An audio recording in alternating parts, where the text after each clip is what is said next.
My name is Miriam, and like many of you, I've spent much of my life striving to follow God. I come from a small mountain community, tucked away where winding roads turn to gravel and old hymns echo off the ridges.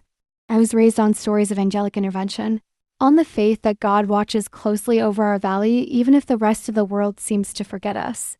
My grandmother used to sing these hymns passed down from our ancestors. Her voice would crack in places, but there was always this fervor behind every note, like she was ushering in angels with each breath. I tried my best to carry on that faith, but as the years went by, a silent fear clung to me. Losing my mother when I was just a child left me with a nagging thought that maybe God took her away as some sort of test. Deep down, I knew that wasn't how God worked, but that kind of doubt can grow in the cracks of a hurting heart. Looking back, I see how God was always there, nurturing my faith through the community's worship circles and the elderly neighbors who told me I had a voice like my mother's. I never felt worthy of that comparison, but I clung to it as a hint of divine closeness. Little did I know that, in my weakest moments, God was orchestrating something remarkable that would transform not just my life, but the purpose of our entire valley. Now, I have to share this truth, even though my words feel insufficient for what really happened. I remember how our community's traditions shaped who I am. We gather on Sunday evenings, not in a grand cathedral, but in an old clapboard church where the windows rattle in the wind. The songs we sing are from a shape note hymnal older than any of us. We stand barefoot sometimes because we believe nothing should come between our feet in the hallowed ground where we praise God. On certain clear nights, the elders say they can hear voices in the wind, as if the prayers of our forebears linger in the hollers, weaving faith into the very soil.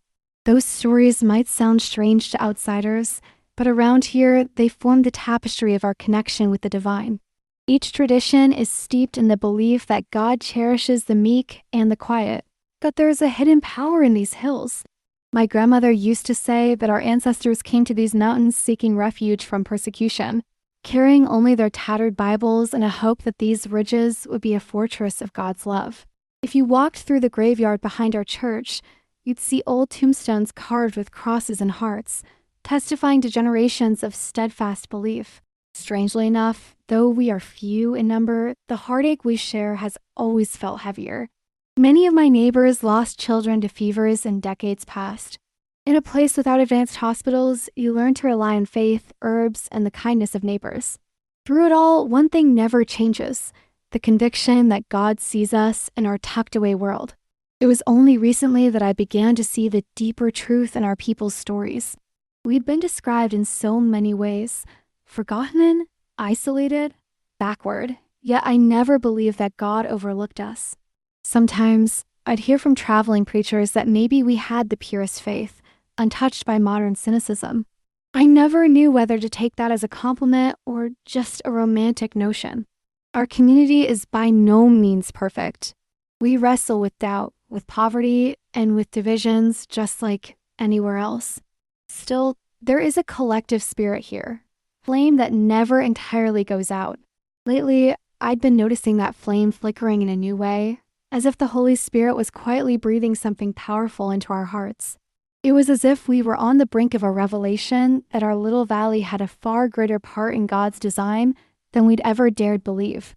I started sensing this most intensely when my daughter, Eliza, was born after years of infertility.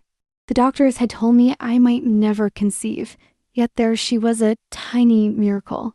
I wondered if her birth was part of that whisper I felt in the air, an affirmation of God's unyielding promise to our people. That brings me to the day everything changed, when I realized just how intimately God weaves our heritage, our sorrows and our futures into a plan beyond human understanding. Eliza was 6 years old when a sudden fever took hold of her. For 2 days, I tried every home remedy and prayer I knew. By the 3rd day, she was barely conscious, her little body radiating heat that terrified me. Memories of losing my mother consumed me. I pleaded with God not to take my only child. Late one afternoon, as I cradled her in my arms, I heard an old hymn drifting from a neighbor's porch. Farther along!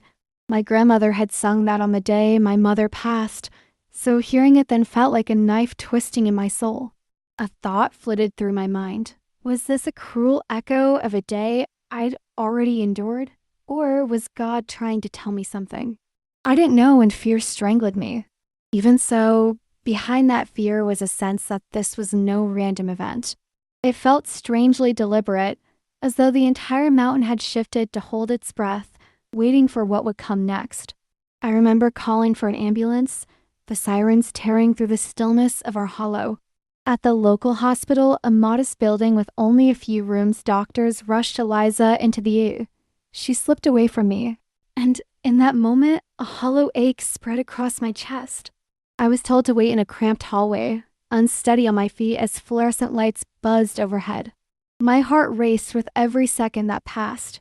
I don't recall how long I stood there, but I remember hearing the sound of frantic voices through the door, the beep of machines, and the hush that followed.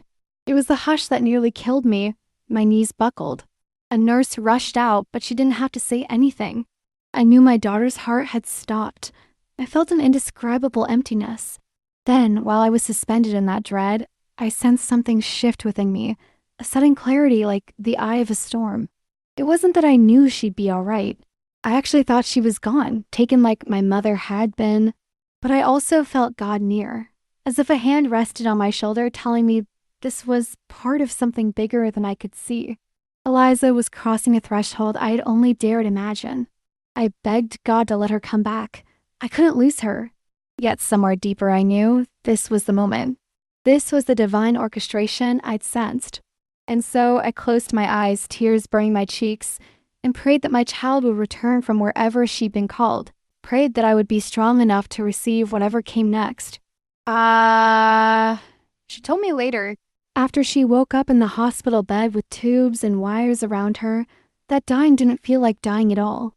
She described it as stepping out of one room into another, or like opening a door to a place that seemed to be waiting just for her. There was no fear, she said. Only this immense warmth and a gentle breeze that smelled of honeysuckle and clean linen scents that reminded her of home. Eliza said the sky was the clearest blue she'd ever seen, stretching wide above rolling hills that looked like our very own Appalachian ridges, but perfected in some indescribable way. She saw a river, too, shimmering like liquid crystal, and on its banks grew wildflowers that seemed to glow from within.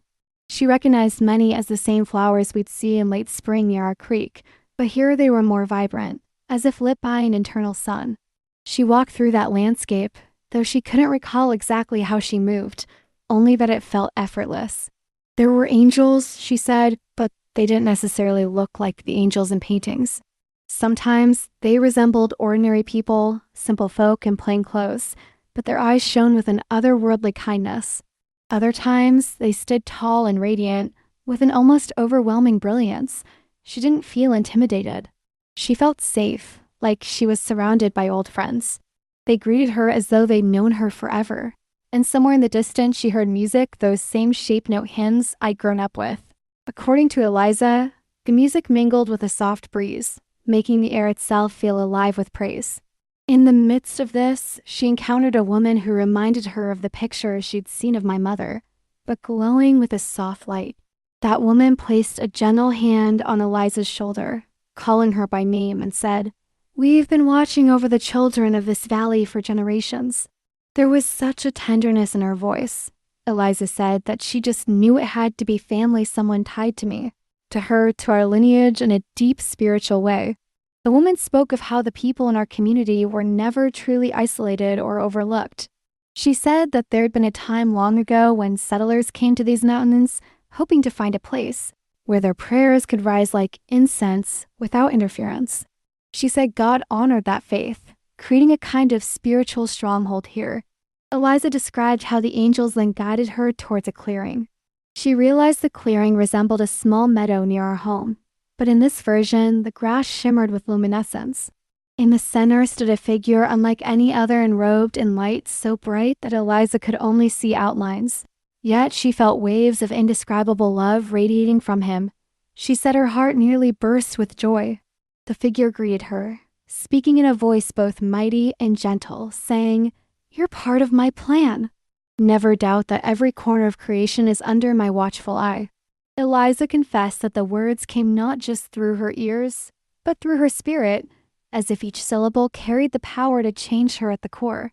She knew this was Jesus himself, or a divine messenger so deeply connected to God that words failed to capture his essence. And in that moment, she felt not just peace, but an overwhelming assurance that everything in our lives, down to the smallest detail, had a purpose, especially in a place the world calls forgotten.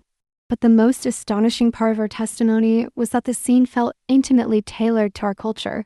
Instead of marble columns or golden streets, she saw old cabin-like structures and musical instruments that matched our heritage: dulcimers, banjos, and fiddles. The angels' voices blended with the twangy resonance of an Appalachian choir. She even smelled pine and the faint aroma of a wood-burning stove, just like home. It was as if Haven had intentionally reached down into our community's heart, reflecting back the precious traditions we hold dear. Eliza said she felt undeniably embraced, as though God was telling her, "This is where you belong, and I've shaped this place to welcome you in a language you understand." Then came the voice again, gently instructing her to see something more, a vision about our heritage that would reshape how we understood ourselves in the eyes of God. She felt weightless as she was drawn into yet another realm of light, brimming with sights she could scarcely describe. And with that, she realized she was about to learn something both beautiful and challenging. Eliza explained to me later that in this vision within a vision, she was shown how our community's lineage stretched back to times of trial and persecution, where faithful believers sought refuge in hidden places. She saw people dressed in old world attire, kneeling in the mountains, praying fervently. Then she saw them singing those shape note hymns we still sing today. But in her vision, they were enveloped by angels standing guard at the perimeter. It was as if our ancestors had been spiritually fortified by heavenly forces, preserving a song that would one day resonate far beyond our hollers.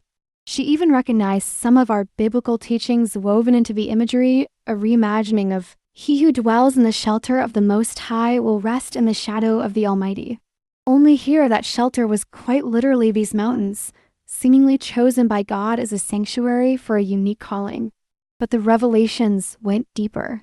One of the angels spoke to her, pointing out certain overlooked scriptures lessons about how God uses the meek, the forgotten, and the despised to do mighty works.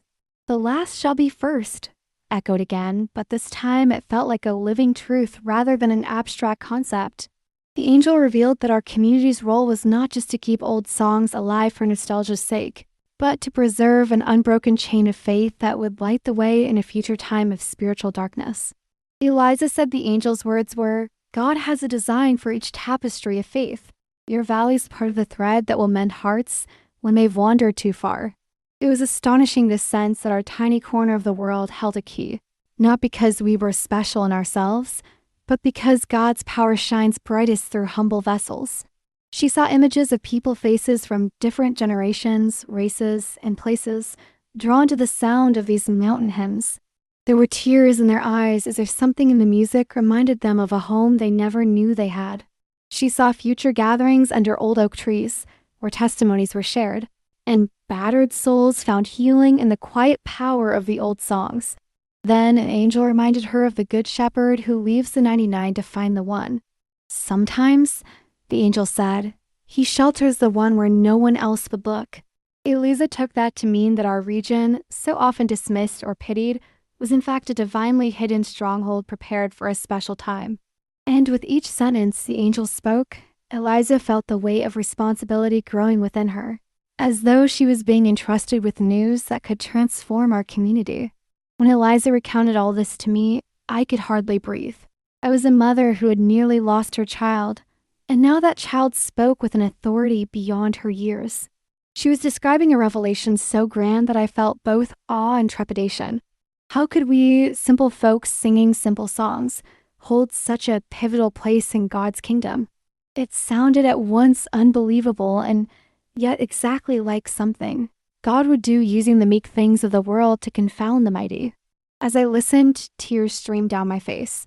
I felt an overwhelming joy that God would care so deeply for us, that he would tailor a heavenly experience just for Eliza, reflecting back our culture and traditions.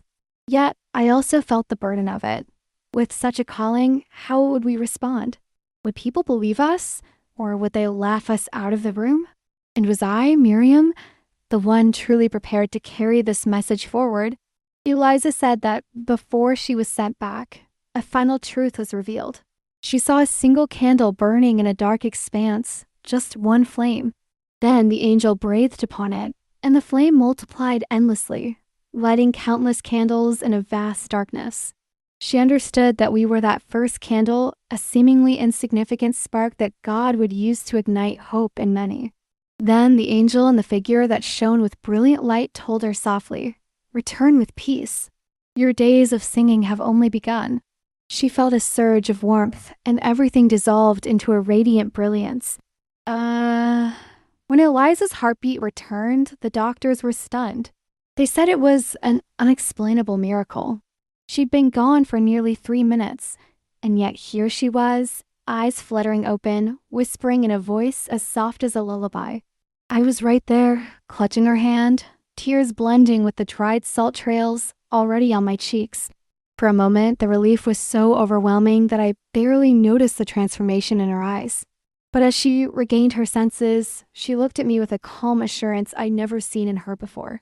It was as though a piece of heaven's serenity lingered around her. She reached out and touched my cheek, whispering, "Mama." I saw Nana and Jesus, and angels who said, "We have a special song to sing." I was grateful beyond words, but a new kind of trepidation set in as I realized the magnitude of what she was saying. How do you receive news that your child visited a heavenly realm specifically shaped to reflect your community's past? How do you process the idea that God has bestowed a mission on you, one that involves not just you and your family, but the entire valley? My immediate reaction, after hugging her so tight she squeaked, was to feel woefully inadequate. I'd always harbored self-doubt, haunted by my inability to save my own mother when she was dying. Now my daughter stood before me, claiming she'd been entrusted with a revelation that hinged on our centuries-old traditions. I felt the sting of unworthiness, the voice that said, "Why you? Why your family?" If there was a bigger plan, wouldn't God choose someone more influential, more outspoken, more righteous? For days, Eliza lay recuperating in the hospital, and each morning the doctors would come by with a mix of relief and bewilderment. None of them knew how she recovered so swiftly. She had no organ damage, no lingering infection. In fact, it was almost like she'd never been ill. Meanwhile, I stayed by her bedside, replaying her story in my mind. I realized that it wasn't just her story, it was a charge for me as well. There was a matter of injustice, too. How our community had been painted as backwater folks. How outsiders sometimes ridiculed our music as antiquated. And how certain family histories had been lost due to the assumption that we had nothing important to contribute to the world. Listening to Eliza's account, I felt a righteous anger stir in me, anger not so much at individuals, but at the lie that we were worthless. My mind revisited each time a traveler or news report portrayed us as poor, ignorant hillbillies. Now I understood in a way I never had. This place was sacred ground, formed not just by the geological upheavals of the earth, but by the divine hand that shields and shapes the forgotten. Still, the question gnawed at me, how does one share a message like this? I knew that if we spoke openly, we might be met with everything from skepticism to outright scorn. Some might try to sensationalize the story, while others would dismiss us as gullible or deranged. The thought of stepping into that spotlight was daunting, but Eliza's calm assurance wouldn't let me hide. Whenever I wavered, she'd say, "Mama, remember what they told me. We have a part in God's big plan." She'd grip my hand, her small fingers surprisingly strong, and remind me that if God could bring her back from the brink of death, then he could certainly equip us with courage to do what needed to be done. And so, on the day we finally returned home, her little hand in mine, we found the neighbors gathered on our porch. Some openly weeping, others softly strumming guitars. They'd heard the news how Eliza's heart had stopped and started again. None of us could ignore the sense that something extraordinary had taken place. The hush that fell when I told them she had seen heaven made the wind and the trees sound louder. It wasn't that anyone doubted miracles. We'd all heard stories. But this felt personal, like a prophecy spoken directly into our ridges and hollers. For the first time in my life, I felt the eyes of heaven upon me, and it filled me with both dread and an unspeakable hope. Not long after we settled back home, I found myself in our small living room late at night, kneeling in prayer. Eliza was asleep, her fever a memory now, her breath soft and even. My husband, Abraham, had eventually turned in too, though he'd been restless, pacing the floor in a silent wrestling match with God. We had told him about Eliza's vision. He believed in miracles. This entire community was steeped in them, but he struggled with the magnitude of this calling. He admitted to me in a quiet moment that he felt as unprepared as I did. But that night, as I prayed, I felt a warmth flood my chest, like a gentle hand pressing reassurance into my heart. A loving voice, inaudible but palpable, filled my spirit. Fear not, Miriam, for I have chosen your daughter, and through her I will guide many. But you too have a role. Sing the songs. Keep the flame alive. I was shaken to my core, realizing that my entire life, my grief, my doubts, my yearning to preserve our heritage had led me to this point. All those hours learning the old hymns from my grandmother, all those nights reading scripture by lantern light, all those tears over the feeling of being forgotten, they were threads that God had been weaving into a tapestry. Our valley wasn't just a backdrop. It was a stage for a divine narrative that had been unfolding quietly all along. Outside, the moonlit peaks glowed faintly, almost pulsing with a sacred energy. I couldn't shake the sense that angels were indeed lingering around our home. It became clear that we were to gather people, not with force or dramatic proclamations, but by doing what we'd always done, singing, praying, and sharing testimonies under the old oak tree that stands near the center of our land. I recalled how that tree's roots run deep, rumored to be centuries old, and how its trunk bears carvings of people's names, prayers, and even some scripture references. If there was a place to share God's fresh word with our community, that was it. The voice in my spirit reminded me, this is a calling of love, not coercion. Sing my praises, and the hearts I have prepared will come. So we set a date, and word spread faster than I expected. A few days later, as dusk settled in, folks began arriving at the Oak. Many came in their Sunday best, though it was the middle of the week. Families brought lawn chairs, quilts, and battered hymnals. Some had guitars, mandolins, fiddles, and even old dulcimers. I remember seeing anxious faces full of questions, but also eager hearts hoping for a glimpse of heaven's nearness.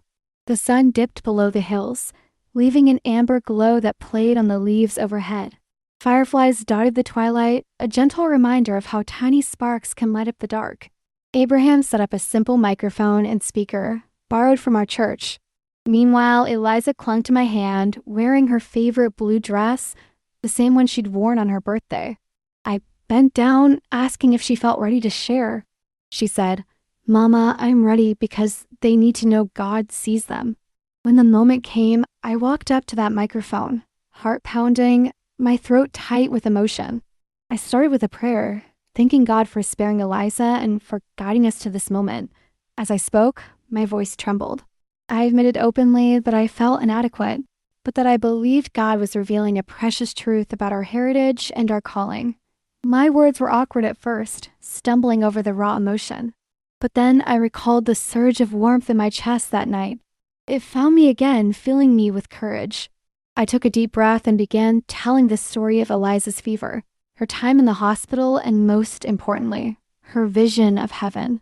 As the details spilled out, how she saw angels humming our old hymns, how she met what she believed to be my mother, how Jesus himself appeared in a form gently woven with our cultural tapestry, a hush fell over everyone.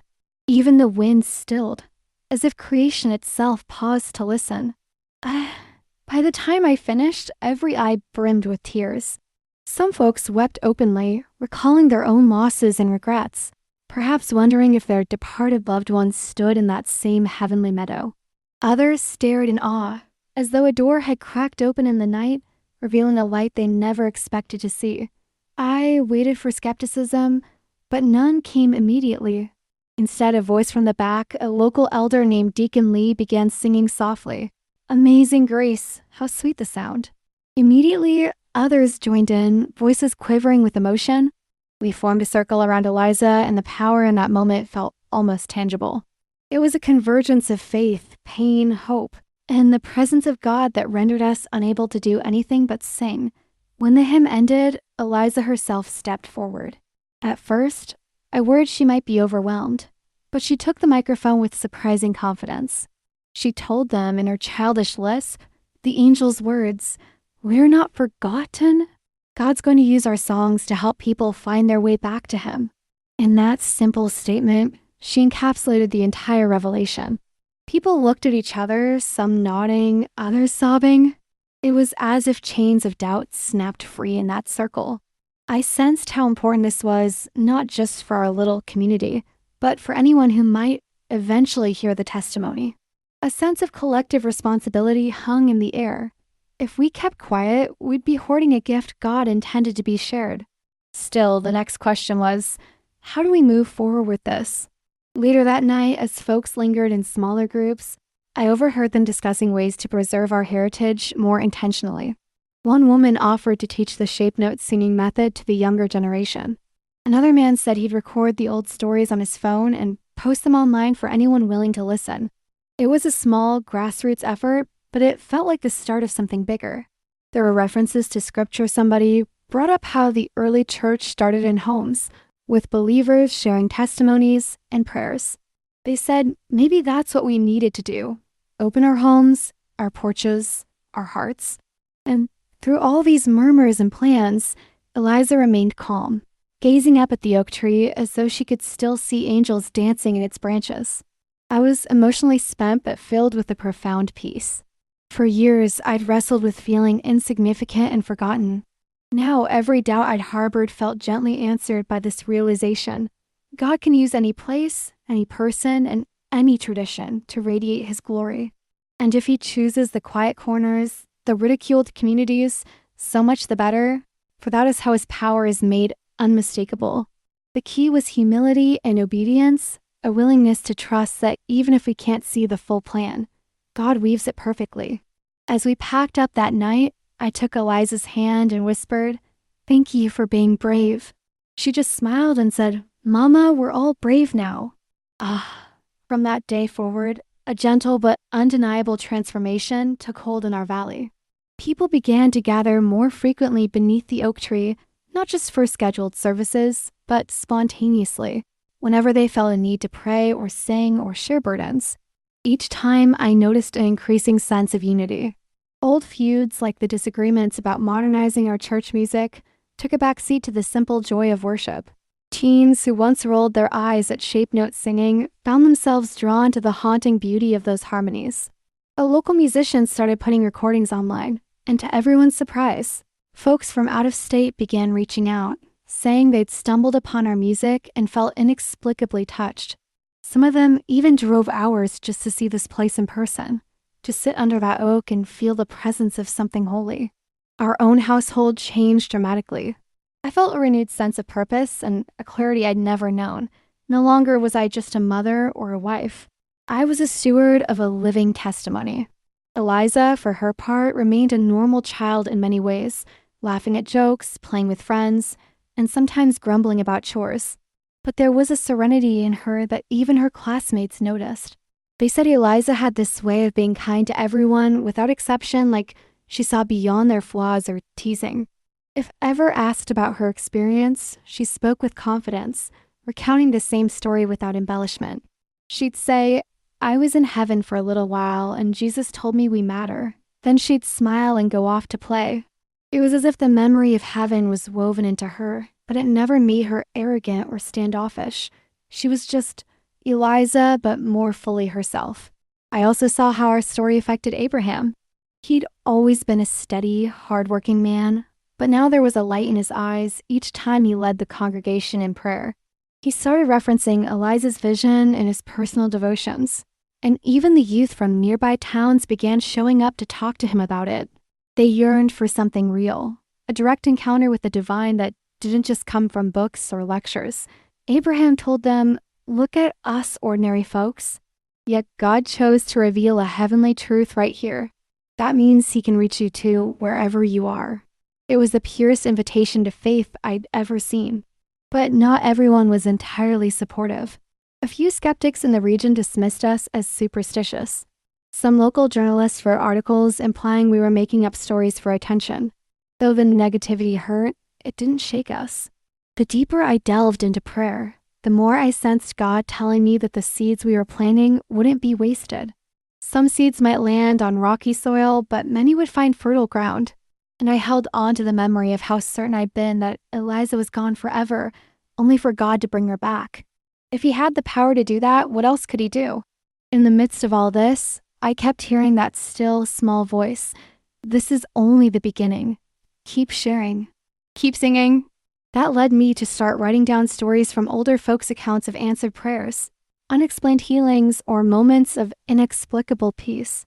I wanted to preserve these testimonies for future generations, so they'd understand that what happened to Eliza was just the latest chapter in a long narrative of God's faithfulness in our hills. As the pages filled, I felt God's presence, reminding me that these personal histories weren't just quaint anecdotes. They were living proof that no one is truly forgotten in the economy of heaven. We were living testimonies of a love that transcends geography, prejudice, and even death itself. Looking back now, I see how the puzzle pieces fit. Our valley was labeled as desolate, poverty-stricken, behind the times. Yet in that quiet, we learned how to listen to the wind, to the songs, and ultimately to God's voice. Our isolation became a shield, preserving customs and faith traditions that might otherwise have been swallowed up by modern noise. The world's ways of measuring importance, money, power, fame never took root here. We had no illusions of grandeur, so maybe that made us fertile soil for a humble revelation. It wasn't that we were inherently better or more righteous. Rather, we were simply empty enough to be filled with a bigger vision. And so, the miracle of Eliza's near-death experience had a ripple effect we couldn't contain. Traveling ministers and curious strangers started coming in larger numbers to see if these rumors of a heavenly encounter were true. Some were just gawkers, but many arrived with hearts already half open, longing to reconnect with a faith they'd lost or a peace they'd never found. We'd greet them with open arms, invite them to sit on our porches, offer them sweet tea, and share stories of how God moves in small, mysterious ways. More often than not, they believe with tears in their eyes and a renewed belief that maybe, just maybe, God was real and that he cared deeply about each one of us. And what of the future? I sense that bigger challenges lay ahead. One can't encounter the divine so intimately and expect life to remain comfortable. I knew that some in power might ridicule us more harshly, that divisions could form as the story spread, and that even among believers there might be jealousy or suspicion. But I also felt a steadfast assurance that God would guide us. We were not alone. The same heavenly host that Eliza saw still hovered over these ridges.